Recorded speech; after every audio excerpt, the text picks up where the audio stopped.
Orcs! Who doesn't love the orcs? Pretty much everyone's favorite faction in 40k, even if you don't know it. The orcs are the bestest. And it is about that time of year, Orctober. It's time to do something a little orky. I've been really feeling the orcs lately, and allow me to quote the lore from none other than a Eldari philosopher, Uthan, sometimes known as Uthan the Perverse. The orcs are the pinnacle of creation. For them, the great struggle is won. They've evolved a society which knows no stress or angst. Who are we to judge them? We, the Eldar who failed, or the humans on the road to ruin in their turn.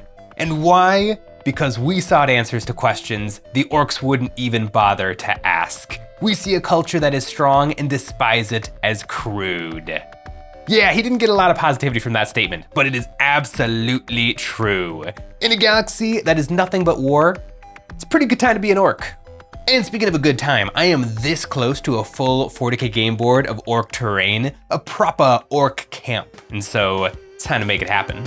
Ever since Octeris, or should I say Orcteris, I have had a new lease on my orcs. I've collected them since high school and a little in college, but I kind of fell off with them. But when Nick and I cracked open the Kill Team starter, even though he took the commandos and I took the Krieg, the terrain was all mine. And after finishing that set, we expanded on the GW terrain with our own orc brewery, a place for orcs to gather, drink, and watch the goths rock out. And now we're at it again. What goes perfectly with consumption of alcohol? Rocketry and high explosives. The Orc Rocket Factory is our new terrain available at our website, EonsOfBattle.com. It features new walls, accessories, and the Toothy Gate, all fully compatible with the Orc Brewery on the Octeris terrain. A subscription to our website gets members a monthly credit that they can use on our new terrain pack or any previous pack we have ever made. And the terrain tier supporters can get 40% off one other pack, including the Orc Brewery, to have a frankly unhealthy, or maybe the perfect amount of orc buildings. Every orc camp needs a little security, and what better security than a couple hundred rockets ready to fly at a moment's notice. For my orky terrain, I started off with a black prime and then a zenithal of gray. I decided on gray so that the end result will be pretty dark. I don't want the terrain to outshine my minis. The star of the show is still my orcs, and the terrain is just icing on the cake. To add some color, I chose a red and yellow and put these over random metal chunks on all the walls and floor. Yellow is the color of wealth to orcs, and not because yellow looks like gold. Orcs don't use gold for currency, but instead it's the color of their teeth. And red is the color of pure speed. Red ones go faster, and the red accents, even on their equipment and buildings, adds a little touch of speed. For the gate, the icon of Mork, or possibly Gork, I zenithaled a white paint over the face to brighten it up, and I sprayed a little bit of white randomly over the rest of the walls to add some more variety. The thing about painting orc stuff is it's more about layering on the effects than carefully painting everything. And speaking of effects, I loaded up a big old sponge with some gray paint and sponged this on everywhere. This leaves behind lovely scratches and chips and highlights all the edges and raised details. And I decided to give the icon of Gork, or Mork, a pop of color with his toothy grin. And while I still had red and yellow on my palette, I splashed this color onto all the bombs. Orcs are lovers of explosives. Not only do they do a good job of wrecking stuff, but they also are wonderfully loud. Now that I have all the base coats done on my orc encampment, it's looking mighty snazzy. I've got my orc walls factory fresh, well, orc factory fresh, and they're looking nice and clean, and a little McDonald's-y. But after the next step, they will look very different because the next step is dirt. I love doing a dirt pass. I made up a sludge with some antelope brown ink, red earth ink, a little airbrush flow improver, some matte medium for stickiness, and a healthy splash of water. Then I prepared a paper towel, spritzing water over it until it was damp and soft. Now I could put this mix on the terrain with a big old brush, but I can be a little bit faster shooting it through my airbrush and then wiping it away with the paper towel. This gets it off the raised areas and lets it stick in the recesses and gives everything a rusty, dirty tinge. My orcs live in a Mad Max wasteland of super saturated yellow, and I want to make sure the new stuff fits into my collection. Now I have one layer of dirt, I need to add a few more. This next mix is made with some speed paints. The speed paint does the speed paint thing of creating some contrast, and I splashed this over 50% of each piece, wiping away with some paper towel.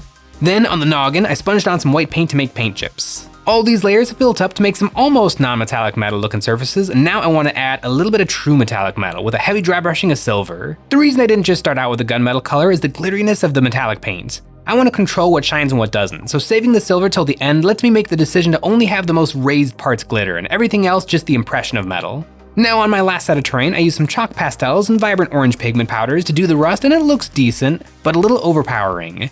New year, new me, new orcs, I want to try something new, and I'm going to use some dirty down rust.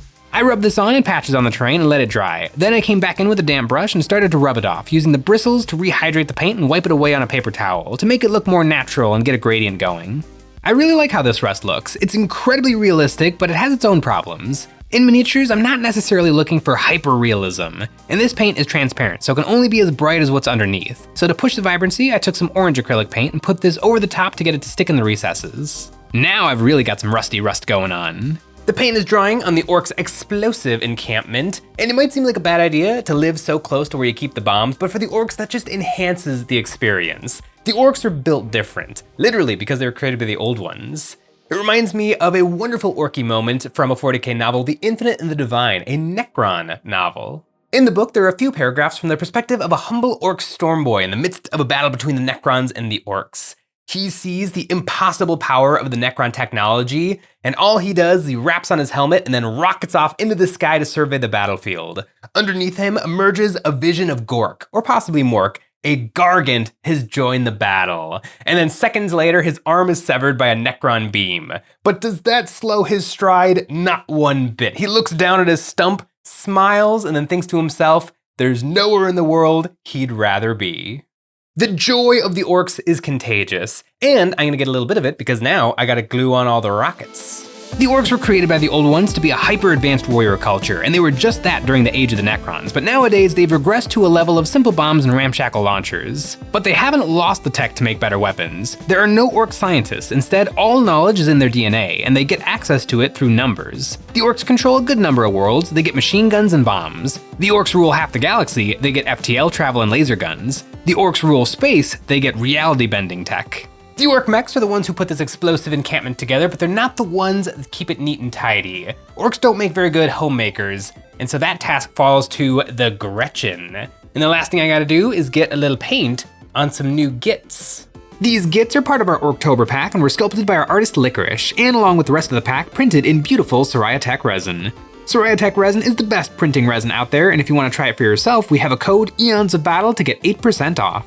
I always try and paint each of my orcs to have a different complexion of green, so I put 4 different greens in my palette and glaze this over the skin. Then I use some green contrast paint and speed paint that I have to do some shading. And in all the clothing, weapons, and rockets, I used rattling grime to make them a dark, dirty gray. Then for the smoke clouds, I used white speed paint. This gives me my base coats, but it was looking a little bit dark, so I gave a puff of yellow through my airbrush to brighten them up. Then I got to highlighting, using different combinations of green to bring out the details of the skin, and I thinned down some contrast paint to reinforce the shadows in some spots. And I mixed in some yellow for the brightest highlights of the skin. Then I moved on to their accessories like the rocket sign. I painted the head of the rocket red and then a checkerboard along the body of the rocket. I guess this sign is to let the other orcs know when to let loose with the rockets.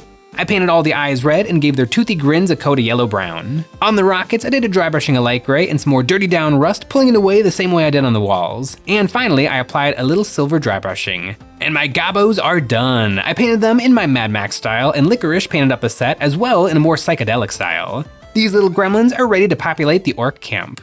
With the gobos all done and the missiles ready to launch, it is time to assemble the ultimate orc fortress, get the horde all out, and orc players out there, I'm gonna need your help because I don't know what orky thing I need to do next.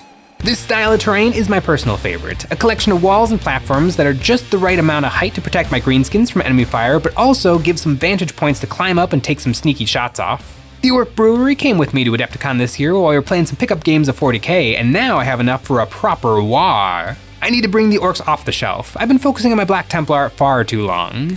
My orc army is a very eclectic mix of a lot of older orc kits, but the cream of the crop is my 18 orc warbikers, and those are going to be a staple of my list, but I don't know what to go with moving forward. Players of 10th edition orcs, what pairs nicely with 18 orc warbikers? I have no idea, do I go bunch of beast snaggers inside of battle wagons? Do I go truck boys? Do I go with the buggies? Do I just go hard into mega knobs? Gorkanaut and Morkanaut? I have no idea. What makes a really good orc army in 10th edition with the caveat that it has to include the absolute maximum number of orc warbikers possible?